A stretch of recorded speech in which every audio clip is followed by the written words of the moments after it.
Let's move into the next topic, and we are talking about the Dallas Mavericks pick. This has been something that you guys have wanted us to talk about in the mailbag and the mock draft, so we'll give it a whole segment to make sure that you guys get that fill. Currently, the Dallas Mavericks are 29-46. They are in sixth to last in the NBA, so they're sixth in the Tankathon standings. And then if you're looking at the Atlanta Hawks, they are fifth, just above them by 2.5 games. So the Hawks are at 27-49. And right now, obviously, that's a big deal in the lottery standings because Dallas traded their pick to Atlanta, if you do not know, in the Luka Doncic Trae Young trade. It was the future 2019 first round pick for the Dallas Mavericks going to the Atlanta Hawks, but it is top 5 protected. So right now, the Mavericks have a 37.2% chance to be in the top 4 and a 9% chance to be first overall. Clearly, these fans want to keep their pick. The Dallas Mavericks franchise has pretty much been tanking since the post-All-Star break. We talked about it a little bit earlier. They were 23-28 on February 1st, and now clearly they've just fallen off the map, only winning 6 games since then. So we look at the Mavericks; they're tanking. They want to get that top 5 pick, so that does not transfer. It's waits until next year. Think about that. You walk away with Luka Doncic. I know it wasn't included in the deal, but you'll get obviously one of the potential best young players in the league. I mean, that would be fantastic if they can walk away with 2 top 5 picks. Well, if they walk away with 2 top 5 picks and Kristaps Porzingis, and KP. they'll still have a ton of cap room. Yep. So this is huge for them. If they get this could be completely franchise changing. Damn. I got podcast. it. Don't worry. This is just a move because Luka is clearly ready to take this team far. They've just throttled his chances. Kristaps Porzingis is still extremely young. If he's healthy, he's going to be great. And if they get a player like a Zion Williamson, if they get a player like an RJ Barrett, like a Ja Morant, that might not work too well, but we'll talk, obviously. That might really just change their future completely. So let's talk about it. Right now, the way it lays out, they have 90 chances in the lottery. Or 90 combinations, as we'll say it. That's what we did last year. So they have 90 combinations. They have a 9% chance to get the first overall pick, a 9.2% chance to get the second overall pick, a 9.4% chance to get the third overall pick, a 9.6% chance to get the fourth overall pick. And here's the thing is they cannot get the fifth overall pick. So pretty much the way it lays out is the number 1 team, so the Knicks right now, cannot get anything lower than the 5th pick. The Suns right now can't get anything lower than the 6th pick. I think who's that 3? The Cavs. The Cavs can't get anything lower than the 7th pick. The Bulls can't get anything lower than the 8th pick. It's a 4-spot shift. Mm-hmm. That's the cap. So that's pretty much the thing is where it picks up for the Mavericks is they can get 1 through 4 and then they can get 6 through 10. And they can't fall any lower than that. So what if they land in that top 4? What if they hit on that 37.2% chance of getting in the top 4? Mm-hmm. What will happen to this franchise? What's the move? And let's just go through every single pick. So if they get the number 1 pick, they get Zion Williamson. What does that mean? Yeah, I mean, that's just a game changer because he's the most entertaining player in college basketball today. He's the greatest player of my lifetime, at least in the college basketball game. I didn't see Shaq. I didn't see good old Kareem out there. I didn't see like the GOATs of college basketball. Mm-hmm. Carmelo in college was Fab Five. incredible. I was 6. I know that was a group, but I was 6. Anthony Davis, I guess, but I still put Zion over Anthony Davis. He was in a different category, yeah. Just incredible what Zion's been doing. It's been phenomenal. Yeah, I think that his addition to that team makeup, Luka, Zion, KP, would just be insane because you can run the fast break with Zion. Obviously, physically, he is so imposing. And I know this is him versus college kids, but it's not that much different in the NBA because guess what? He's still bigger than 85% of the league, probably. He's only heavier. He's a second going to be the highest. Next to Bobby. Behind Bobby. He said he's at 275 right now. So, he took a little bit off the top during the season with all that cardio. So, he'll still be able to body people up, and he's still an absolute brick shit house when it comes to driving to the basket. So, I think it would be awesome for them. Defensively, it gives them a lot because he plays team defense like nobody we've seen. Mm-hmm. He's taking jumps at guys at the 3-point line from the freaking paint. It's the latest block edition, but the block yesterday against Virginia Tech where it's like, oh, I'm going to meet the ball at the highest point off the backboard. Yeah, no, he just has a knack for it. So I think him with KP potentially would be one of the sickest defensive combos in the NBA. but also just they would have so much work because he can score inside, KP can score outside and inside. Luka distributing to 2 guys instead of no guys right now. Like, team would be amazing. I think they would be back in as like an 8th seed or a 7th seed even in the West, which is insane to say out loud. But think about all the free agents too. So there's a lot riding on this. But I think Zion absolutely is the can't miss number 1 pick, right? Well, duh. That's why we've had he is the number 1 regardless of team. You take him. You take him number 1, and you are happy to take him. How would Luka and Zion play next to each other? Because let's say Kristaps doesn't come back right away. We see just pretty much these two, regardless of the free agent spot. Well, actually, let's disregard that. Let's say they get Luka. Let's say they get Zion. Let's say they get Kristaps Porzingis. What kind of player would you put next to those 3? Take in the current roster. Take in those 3 players. What player type are you trying to add? Are you trying to add a shooter from the outside? Are you trying to add a guard who's great defensively? Are you trying to add just a 3-and-D wing? Like, what's the addition they need to make to this team? Because they got rid of Harrison Barnes, they got rid of Wesley Matthews. They currently have Courtney Lee on contract until next year. Yeah. They have Maxi Claver. They have Dwight Powell as well. They have Tim Hardaway Jr. What player type would you add next to Luka, Zion, and Kristaps? To answer your question, I'm just going to let Tim Kalishaw answer it for you because I'm looking at this is the Sports Day Dallas News interviewed him, and they're like, what do the Mavs need to surround Luka with in order to maximize his talent? Kalishaw, shooters. He might lead the league in assists or at least be competing for a top spot with a better perimeter shooter. A healthy Porzingis will be one of those. Someone with a higher efficiency than Tim Hardaway Jr. would help at shooting guard. It's basically the LeBron thing, just shooters. You build the team the same build as LeBron. I mean, I don't think LeBron's ever had anybody quite like KP on his team. Obviously, Chris Bosh worked well, when healthy, but KP's a different monster defensively than Bosh was. So I think that if you add another wing shooter out there, or even a combo guard shooter, like that's ideal for this team. And that's why for me with the Mavericks I was going to bring this up, didn't know if I wanted to bring it up with Zion because of course I wouldn't do this for Zion, but anything less than that, an option for this Mavs team, let's say they get 2, 3, 4, or 5, I would think about trading, where it was like kind of like a trade that we saw last year where instead of the Mavs moving up, they would be like the Hawks. We're like, hey, if we can especially at 2, if they get 2 and Ja's on the board, call the Suns up, call the Bulls up. Hey, you guys want to move up? We're open for business, and they could still get a guy that is a good shooter with a lesser pick while adding more draft capital for the future to help build around Luka even more. Well, I think the big question then would how and this is kind of what I was asking, and I fucking flipped it, but how would Luka and Zion play next to each other? If we're saying surround him with shooters, Zion is clearly not a shooter. So how would that work? But I mean, you're not gonna you're not gonna pass him on one. You're not gonna trade out. How would they work? I'm not saying that you shouldn't draft them. Yeah, how I just would they think work that next to each other? It's more of like instead of getting your big in free agency, you got him in the draft, and it's not like Zion can't develop a shot. I've been the one on the podcast that shot push, low arcing 3-pointer that he hit last night. The way I see Zion developing a shot is kind of like what you talked earlier about with Blake Griffin, where I could see Zion developing not a knockdown jumper, but a shot to where Luka can still get him the ball, and I don't think it would be a bad thing to have them play next to each other. You're just getting arguably the 2 best players from the last 2 draft classes on your team. Blake was still just a much more just clean shooter though. Like Zion's form is garbage. Yeah, Blake had that mid-range shot that he built out, and the shot motion, like you said, was clean, and he was just able to extend that over time and really add that volume to it. But we've also seen guys like Buddy Hield, who was shooting with the wrong hand as a freshman sophomore. That's not the problem with Zion. With the wrong hand. No, but I'm saying Zion has the wrong form.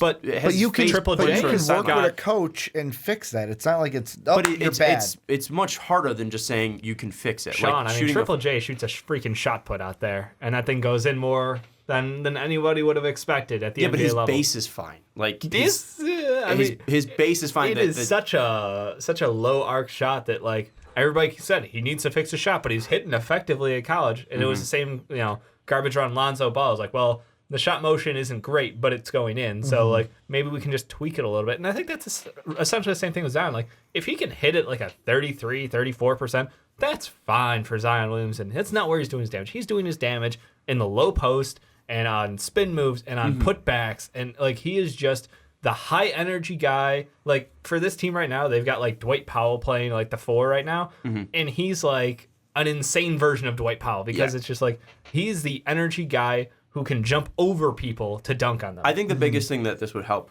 for at least Luka would be Zion's defense. That would be a massive help to Luka Doncic because, you know, right now Luka's just guarding pretty much anybody. I mean, like there's no really help for him defensively. Adding Kristaps, who was a monster at blocking shots when he was fully healthy. Adding Zion, who's probably going to be a Defensive Player of the Year candidate once he walks into the league. Adding that to his team is just going to take off that load for him. It's going to make him easy offensively, and it's really going to help him shine. So I think that's going to be the biggest thing, addition-wise. Like, it's going to help, you know, take offensive loads off of him. It's going to help take defensive loads off of him. Yeah, and it's going to make him easier for him to work. Like, the one thing that I hadn't thought about until right now is, like, can you imagine, like, having coming off of a screen, like a Zion Williamson screen in the NBA? Like, that's going to stop some bodies. And I'm just thinking about, like, step back threes or curling off of a Zion screen for him, and Luka would just be insane. Like, you can't run around Zion quickly, you know? So I think that that's the one skill I'd love to see him continue to build on at the NBA level. Like, his shot, all that stuff, yes, but the little things like being able to set incredible screens, think of the value that would provide for a team with a shooter and a ball handler as capable as Luka Doncic. Like, that would be money for them. And also the fact that you could just have the biggest probably pick and roll outside of Joel Embiid. Like, the fact that you have a 6'8" point guard in Luka Doncic and then a 6'9", 275-pound monster in Zion Williamson. And then also you can follow that up with a 7'3" unicorn with Kristaps Porzingis. Like, it would be a unique connection of talent. Is going to be crazy. Absolutely. I'm not really focused too much on Zion changing his shot, because I think he's a great player whether he does that or not. I just think the biggest thing is that I worry about is just, like, will there be enough room for him to operate between him and Luka Doncic? And I think there probably will be, because you could stretch Kristaps out, and clearly you're going to be able to. Luka has a great shot already from the outside. The biggest thing, though, is just, like, will that be enough space for Zion to work? And then would it be enough space for Luka to drive in and then dish out, which he is fantastic at doing. But also one thing that you do see a lot with him, and you saw this with DeAndre Jordan, was just finding spaces where, you know, Luka would drive in and then he'd find spaces, and then Luka was great at just, like, wrapping his arm around and just handing it off to DeAndre down low. So clean. So I think that's going to be something too, is that as long as Zion's moving and staying active out there on the offensive floor, Luka will be able to find him, and I think just the pairing would be ridiculous. That's, I think, pretty much what we got to say. I mean, if they get the first overall pick, it's an easy choice for anybody. It's Zion Williamson. Anything you guys want to add to that? Nope. No. All right. Second overall pick. Let's say they don't get him. Who are they going with? Is it RJ Barrett? Is it Cam Reddish? Is it Ja Morant? Is it Jarret Culver? Is it Bull? Like, is that what we're gonna do? Is that what we're gonna do? Are we gonna fight today? I'm gonna say who's the best addition at second overall if Zion's off the board? Nobody you traded if you're number 2. Why? There's no one I select at number 2, because at number 2 then with Zion off the board, you could get something from the Bulls or the Suns or anybody who wants Ja Morant. But, like, what would that something be? Like, from the Bulls, what are they going to give up for him? I look at a similar... Trade machine Ricky, I've asked for it. Well, no. I look at a similar thing that the Hawks did last year, of where it's like, because I'm assuming maybe, like, the Suns and Bulls aren't too far back, right? To where it's like, we're going to swap, and then I want a first down next year. Let's just say everyone moves down one. So New York stays there, Phoenix moves down to 3, Cleveland moves down to 4, Chicago moves down to 5. So if it is just a next year swap, how does that help the Mavericks, at least this year? Because then that's going to put them back to the 5th overall spot. Well, so who would you think they'd be taking there? And then also, what does that future do for them? Well, for me, it's the best fit is Jarret Culver. Like, that's the guy I want. He can shoot. He can finish around the basket. He doesn't need the ball in his hand, so Luka can be the ball guy to get the assists and get the ball to Jarret Culver. And he adds defense, and he can be a defensive guy next to Luka, but not have to have some of the issues or some of the problems that you were maybe saying with Zion. That's why me at 2, I wouldn't take him at 2. I would trade back because I don't think a team would take him at 2. Trade back, get an extra pick for next year as well, get who I want this year, and get a pick next year. I think there's something that helps the Mavericks is something that hurts them. The thing that hurts them is they're not a candidate to take Ja Morant. So Phoenix really doesn't have a need to trade up for them because if they're at 3 and Dallas is at 2, they feel like they'll still be able to get their point guard in Ja Morant. However, the thing would be is the Bulls are at 5. They still want him, so that might cause competition for him. So Absolutely. It's bad that the Dallas Mavericks don't need Ja Morant, but it's also good that the fact that they but it's also good that the fact that the Bulls do and they're behind Phoenix, they might make a play up for them. But let's get to the can they use him part for it.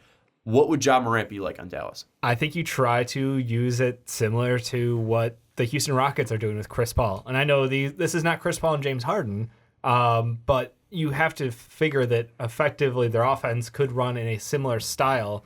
Obviously, you have KP down low, which is an entirely different weapon than Clint Capella. But I think the ball handling ability and facilitation from Ja Morant coming into the league is going to be a lot higher than most people expected. Like, the dude's averaging 10 assists in college for a reason. His shooting is actually better than most people know. It's just there's so much about his game that I think that if you pair him with Luka, yeah, I know ideally you don't want to take the ball out of his hands, but if there's one player that I would want, it would probably be Ja Morant there because I think Jalen Brunson's been an excellent pairing. JJ Barea was an excellent pairing when he was healthy, but someone like Ja Morant who can be that true guy who can take over games, who if Luka doesn't have it that night, Ja Morant has no problem carrying the load. And I think a big thing, too, that stands out to the two guys that you mentioned before we go to Ricky is the size of those guards. Jalen Brunson's not a big guard. JJ Barea is not a big guard. And Ja Morant's bigger than those guys, but he's still a very thin guard. 6'2", 7'5", I think. So, I mean, small guards have worked with Luka Doncic before, and I think a big thing, too, is he can find him across the court. If he's ISO'd one-on-one on the opposite side of the court, Ja Morant can find him. I think that's the biggest thing. What were you going to say? I was just going to say, you mentioned the Chris Paul, James Harden thing. Luka, to me, would be more into that Chris Paul because I feel like Ja would be the more dominant scorer. And Luka, we've seen it already. I've seen it where Luka, there was a couple games where the one that I saw with the one where he pulled the jersey over his face after they lost. Game-winning shot, I'm going to pass it off. It's like, Luka, take the shot. You're the guy. Nope, I'm going to pass it off. This guy's got a better shot, and he missed. And that's where he pulled the jersey over his face because it's like, oh, my God, I can't believe we lost this game. It was like against the Spurs or something. I could see that being where Luka could be like, all right, Ja, take it. And like he would maybe be a more selfless player than Ja would. I would personally, because of that, not want Ja on the Mavs. I extremely disagree that that's how it would play out. I think Luka is a complete number one scorer. He has had, 8 games? 8 games of 30-plus points and 41 of 20-plus. Unless you're hoping they can be PG and Russ? No, I don't think there's a combination for them out there. I don't think there's a clear-cut player combo for them. I think the biggest thing that's going to hurt them is defensively. Luka's too slow to be going up against like LeBron James. Like he puts himself in decent position, but he's not a great enough athlete to defend like the best of the best. Right. And Ja, if he's going up against a James Harden or if he's going up against a bigger guard, he's going to get bullied because he isn't going to get cooked. He isn't that big. He's quick, but he's not big enough to go up against those guards. So I think that's the biggest thing that's going to hurt them is defensively. I think offensively would be unique for sure. I think that having Luka, I don't know how Ja would play off ball would be the biggest thing. And I think that would be the biggest thing that would hurt that pairing. And if I was 2 overall and I wasn't trading, because I think trading him is a very viable option there, I'd probably look at RJ Barrett. Just because he can move the ball. We saw last night 14 assists. A very willing passer, although we keep bringing up 11. I'm sorry, it was 11, right? 11. Yeah. I think you said 14. I said 14, and then I thought. I know he had 9 at some point in the game, and then it obviously went up because that was like 12 minutes left in the fourth in the second. But I think with that is the fact that he's a very willing passer. We keep bringing up Mamba mentality of RJ Barrett, but he realizes who he's playing next to against with Zion Williamson, and he knows he's got to get him the ball. And Trey Jones is on fire. He knew he had to get Trey Jones the ball. And I think I keep wanting to say Trae Young. I was sorry, I got caught up. But Too many Trays. Yeah, he knew Trey Jones was on fire, so he was passing the ball off to him. And himself, he was really efficient last night. RJ Barrett wasn't great from 3, but I think he realizes that Luka's going to be great, and he knows what KP is. So I think he would be a guy that would be a willing passer. And I think RJ, when he's very locked in, can be a good defender. So I think if we're looking at wings, I think that would probably be the biggest addition that they need to make. If it is just Luka and KP right now, the biggest addition, if they don't get a wing, if they don't have this pick, the biggest thing that they need to look for in free agency will be a wing. Being able to draft a guy like that and RJ Barrett would be huge for them. And I think if you have the second overall pick, you go RJ Barrett. Other than the contract, like what does he add that Tim Hardaway Jr. isn't giving you? He's bigger immediately. He's a better passer immediately. Not as an efficient. Well, I think he might be more efficient near the rim.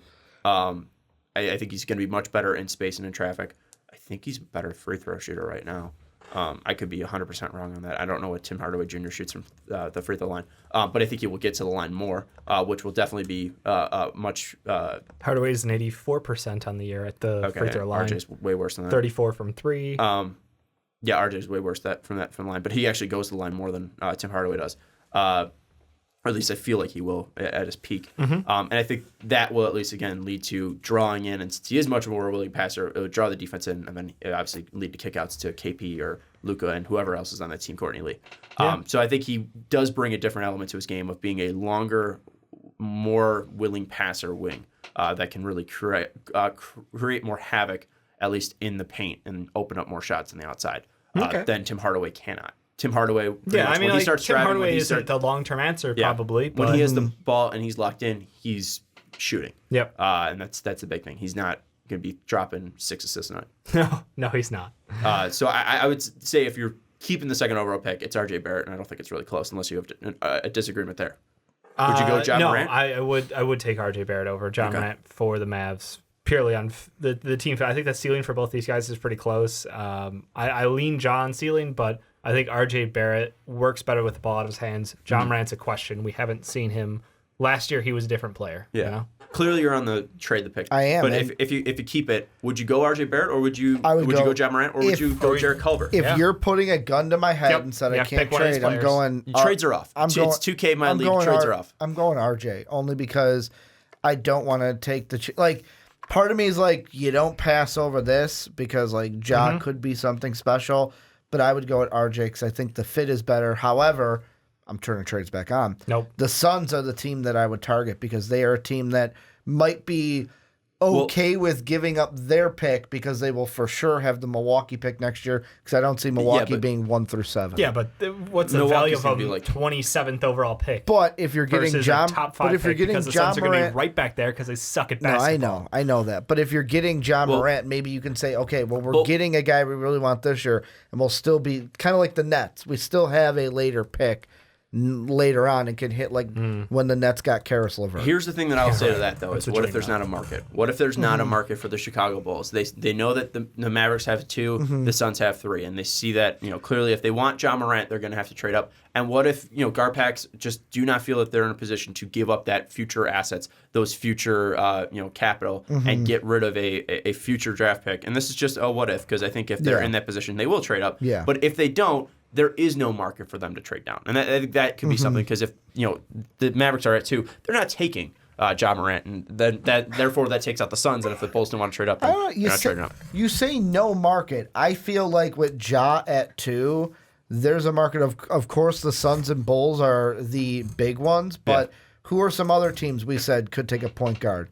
The Grizzlies, but I don't see them trading up. The big one is the Hornets. If they're a team that's like, hey, you know what?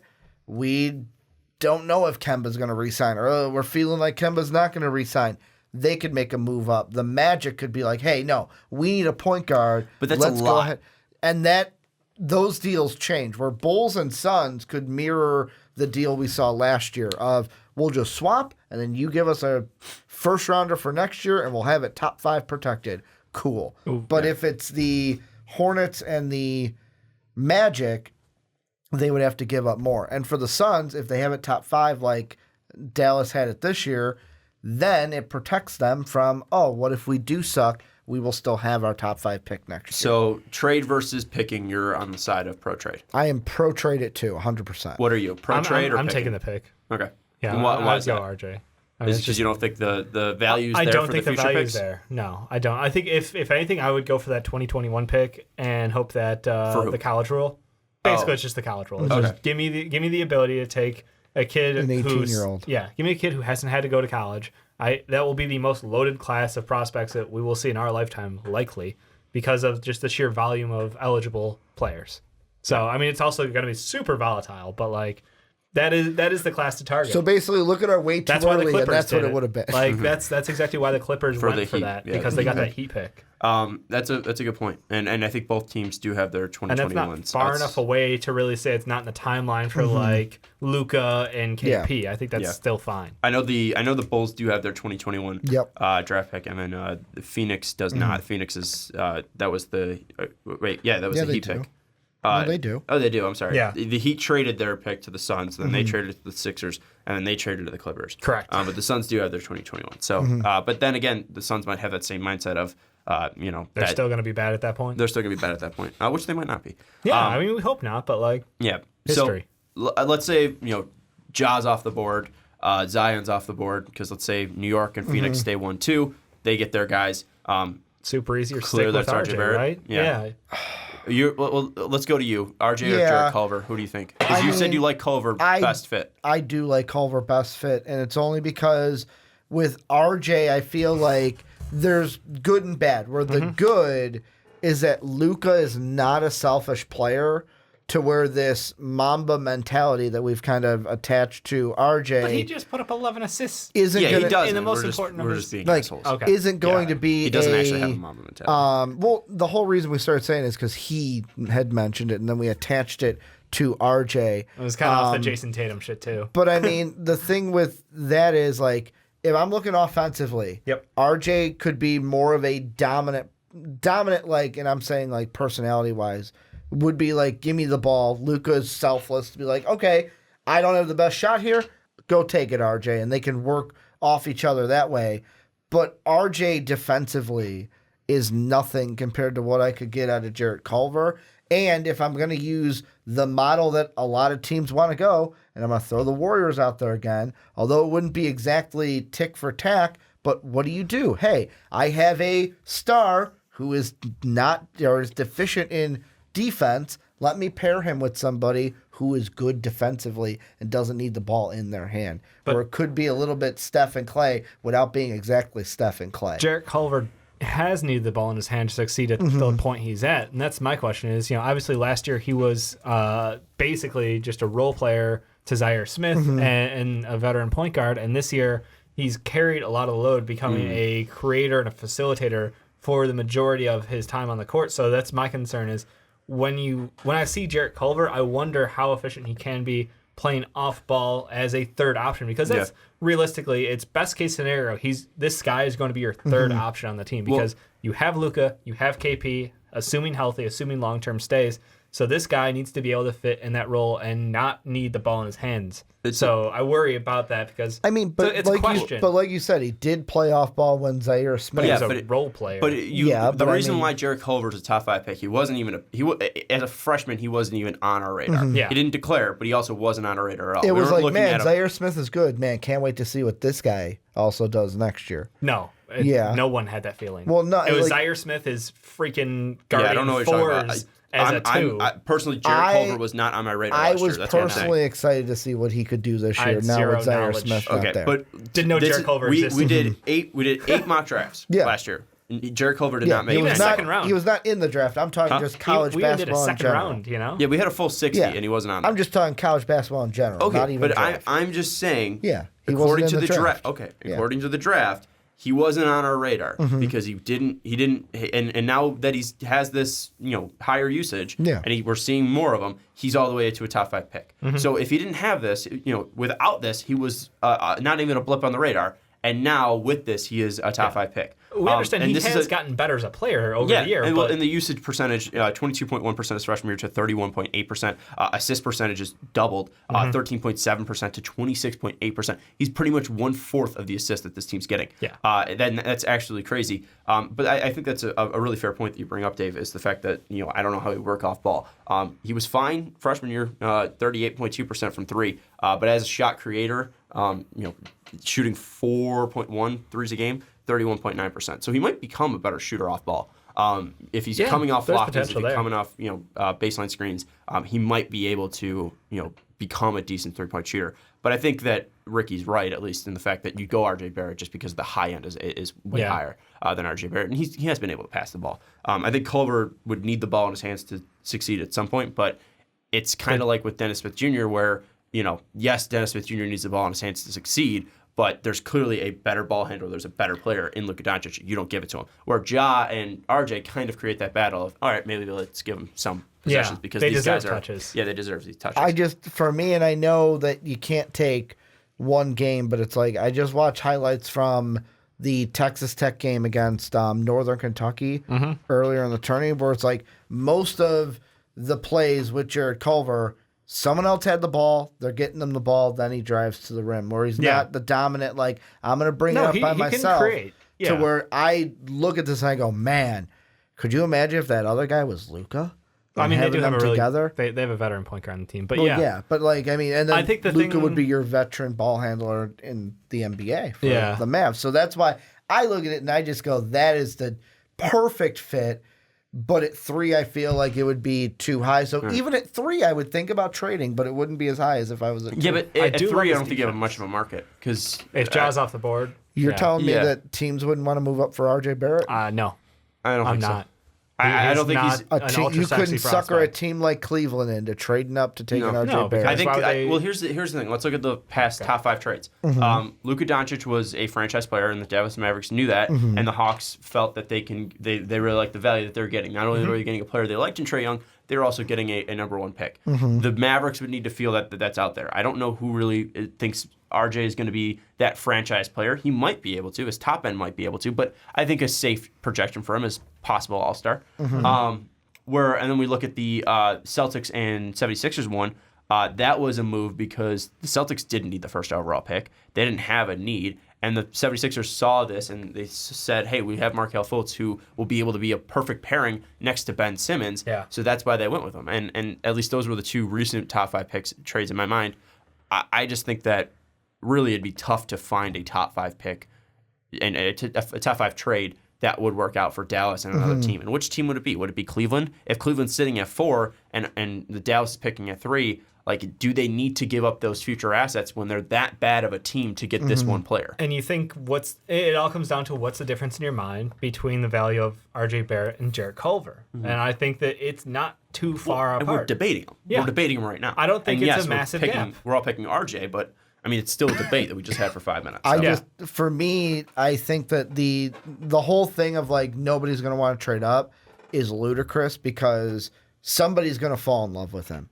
Somebody's going to fall in love with RJ and say, we need to have that guy and trade up for him. Kind of like the Mavs last year of like, Luka's our guy, and they traded up to go get him. Now, it worked out perfectly because the Hawks did want Trae Young, and they felt like, hey, we're only swapping pick for pick here, and Trae Young will still be there at that time. I feel like there will be a team that falls in love with RJ Barrett, but at the same time, there's Jarret Culver through workouts. Here's the thing: combine, it's a different draft. Could be higher on people's boards, so where the Mavs at 3 could say, "Hey, we have to take him here instead of RJ." Completely different draft. If this was this year's draft, Trae Young would probably be the 2nd overall pick. Like let's just put it that way. And Trae Young was 5th, and Trae Young was I think 7th in ours at some point last year. I mean that draft was completely loaded. Oh, yeah. So you're falling in love with a guy at 7. That means you're falling in love with a guy who was a franchise pick. And the biggest knocks on him were his size. Outside of that, he did everything you wanted. He producing. The defense came with the size, but yes. But the big he had the production. He had all the production you wanted in the world. He was a quick, fast, modern day point guard. He had with everything you wanted. Range. Yeah, I mean it was incredible. The biggest thing was how much would be able to grow, and clearly that's worked out. Where would RJ go in last year's draft? I think that's where you're getting to, right? It's like if Trae would jump up that high on this year's, my thing how is like far back would RJ be? It was easier to fall in love with guys last year. Yeah, that's what I'm saying because those guys were much better prospects. Yeah. And I think maybe outside of Zion, and RJ's a fantastic prospect without a doubt. I think if you put RJ last year and we're doing a big board, I think he's probably right. He's better than Wendell Carter. He's better than Mo Bamba. It's not better. It's like the Jaren Jackson range that gets tricky because I love Jaren Jackson, but I think for Jaren's number better. 1, it's I would probably have him like 6 or 7 on my board. Okay. Yeah. Luka number 1. Yeah. Who's 2? I'm still going. Ayton? It would probably be Luka, Ayton, Trey, Jaren, Bagley, and Yeah, I wasn't. I think what I would do is you it would also be this. have to think about it too. Like we kind of have a bias of we've seen what last year's players have done. Yeah, but in the I remember NBA. a big board from last year, and mine was Luka, Ayton, like Porter. Michael Porter Jr. was high, but he was injured. Yeah. And that was the biggest thing with him and with us was just like we know what he can do, but he's injured. And I think we didn't drop him because in our mock drafts because of the rumors that the Kings wanted to take him to. Yeah. So then we were like, oh well, he's healthy. So I think that was the biggest thing. Like, because if he was healthy, he would be. And he was my number 1 player. And there was the like, well, he's going to play again this season for the tournament time. And yeah. we're And like, he came okay, out well then we won't drop him completely. Look like shit. Yeah. But I mean, if he was fully healthy, and the reports coming out were that he was fully healthy, he would have been above Luka in my mind. I had that coming into the draft. Yep. I had that coming into the draft. I was did. gonna stick with it. Yeah. But if I did this, taking in health, Yep. it would be Luka, DeAndre, then probably Jaren, then I'd probably put RJ there. Really above Trey. I didn't like above Bagley. Bagley was like 8 on my mock draft last year. I like Bamba better than Bagley. Yeah. I think Trey, I'd revamp it with Trey because Trey. I was definitely wrong on Trey. Yeah, he was right. I was wrong on Trey. This guy saw it coming. But yeah, I think that, and my biggest things were size and his defense, and I just And how do you recreate what the greatest shooter of all time is doing? And we're watching him in his prime right now, and it's just like, okay, yeah, I can sort of see that. It's working out. I don't know. I think he'd be at the tail end of my 5 through 7 range. Like he'd be 5 through 7 for me. So when you ask about that value, I have the questions about trading up for him. I know he's very good.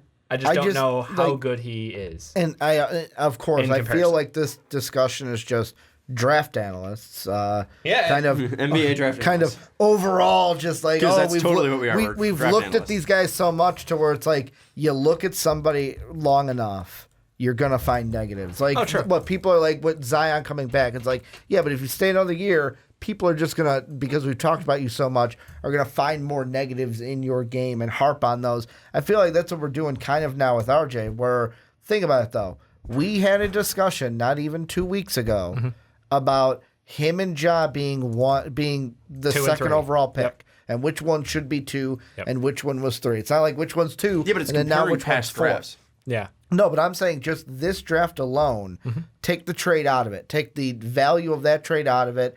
Just the fact of trading in general, in my mind at 3, if I'm the Mavs, I'm sitting there and I'm going, hey, you know what? RJ would be nice. But I like this fit of Jarret Culver better. Yeah. He'll be there at 4. He'll be there at 5.